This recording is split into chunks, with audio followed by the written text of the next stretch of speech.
নমস্কার বন্ধুরা, এমএস কুকিংয়ে সবাইকে স্বাগত। মাঝে মধ্যে একঘেয়ে খাবার থেকে স্বাদ বদলানোর জন্য আমরা শাক পাতা খেয়ে থাকি। শাক পাতা চচ্চড়ি আমাদের চিংড়ি দিয়ে আমরা বেশিরভাগ লোকেই পছন্দ করি। তো আজকের আমি বানাবো কলমি শাক দিয়ে চিংড়ি মাছের চচ্চড়ি। আর শাকসবজি খাওয়া কিন্তু স্বাস্থ্যের পক্ষে ভীষণই উপকার। আমি এখানে কলমি শাক আর বেগুন আর এখানে পুকুরের চিংড়িগুলো বেছে পরিষ্কার করে নিয়েছি। তারপরে একটা কড়াই নেব, তার মধ্যে আমি সরিষার তেল দেবো। সরিষার তেল দিয়ে আমি চিংড়ি মাছগুলোকে ভেজে নেব। চিংড়ি মাছগুলো তুলে নিয়েছি কড়ার মধ্যে, আর একটু হলুদ আর একটু নুন দিয়ে চিংড়ি মাছগুলোকে ভেজে ফেলবো। তো চিংড়ি মাছগুলোকে আমি বেশিক্ষণ ধরে ভাজবো না, চিংড়ি মাছ কিন্তু হালকাই ভাজতে হয়। চিংড়ি মাছ বেশি ভাজলে রাবারের মতো খেতেও ভালো লাগে না। তো চিংড়ি মাছগুলো আমার ভাজা হয়ে এসছে। চিংড়ি মাছগুলো ভাজা হয়ে গেছে, আমি চিংড়ি মাছগুলোকে এবার তুলে ফেলবো।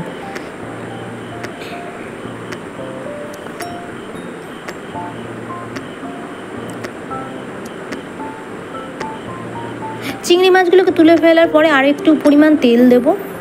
দেওয়ার পরে আমি এখানে ফোড়ন দেব, শুকনো লঙ্কা, তেজপাতা আর 5 ফোড়ন। ফোড়নগুলো একটুখানি সময় ভেজে নেব, যাতে ফোড়ন থেকে খুব সুন্দর একটা সেন্ট বেরোয়।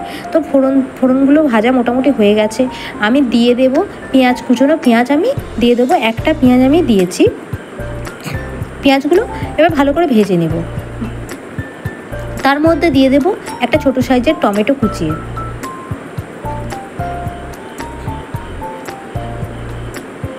একটু নুন দেব, কারণ টমেটো পেঁয়াজ দুটোই ভালো, নুন দিলে গলে যায় তাড়াতাড়ি। তার মধ্যে এবার আমার পেঁয়াজ টমেটোটা একটু ভাজার পরে আমি বেগুন আলু ছোট ছোট করে কেটে আমি দিয়ে দিয়েছি। ভালো করে আমি নেড়ে নেব আর ভেজে ভেজে নেব সবজিগুলোকে। আর এর মধ্যে দিয়ে দেব এবারে আমি মশলাগুলো। হলুদ গুঁড়ো দিয়েছি, লঙ্কা গুঁড়ো দিয়েছি। লঙ্কা গুঁড়োটা যে যার স্বাদ মতো দিতে পারে, যে যেমন ঝাল খায়। একটু আদা বাটা দিয়েছি 1 টিস্পুন, দিয়ে হালকা জল দিয়ে আমি মশলাটাকে কষিয়ে নেব। জল না দিলে কড়াইয়ের মধ্যে তলা ধরে যায় আর পোড়া গন্ধ বেরোয়। তো একটু হালকা পরিমাণ জল দিলে বেশ কষাতেও ভালো লাগে।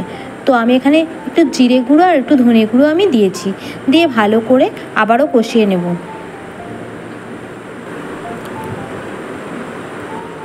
যখন একটু কষানো হয়ে যাবে, আমি কলমি শাকগুলো কেটে ভালো করে ধুয়ে রেখেছিলাম সেইগুলোকে তুলে দেব, আর দিয়ে দেব তার মধ্যে ভাজে রাখা চিংড়িগুলোকে। এই রান্নাটি অপূর্ব খেতে লাগে, আপনারা অবশ্যই ট্রাই করে দেখবেন। আর এটাকে আমি ঢেকে দেব, কোনো রকম জল ব্যবহার করব না। ঢাকনা খুলেছি 2-3 মিনিট পরে, ঢাকনা খুলতে এমনি জল বেরিয়ে গেছে। তো এই শাক রান্নাতে তেমন জল ব্যবহার আমি করছি না। তো এই রেসিপিটা অসাধারণ খেতে লাগবে। আপনাদেরকে আমি অবশ্যই রিকোয়েস্ট করবো একবার রান্না করার জন্য এরকমভাবে। তো একেবারে আমার রান্নাটা হয়ে গেছে, আমি এবার তুলে ফেলছি। তো আপনারা দেখতেই পাচ্ছেন যে কতটা লোভনীয় দেখতে হয়েছে। কম তেল মশলা ব্যবহার করে রান্নাটি করেছি। এটা গরম ভাতে কিন্তু একদম অসাধারণ লাগে। সকলের বাড়িতে কিন্তু প্রায় রান্নাটি হয়ে থাকে। সকলেই কেমনভাবে এই রান্নাটি করেন অবশ্যই কমেন্ট করে জানাবেন। আর নতুন যারা আমার ফ্রেন্ড, সাবস্ক্রাইব করার অনুরোধ রইল।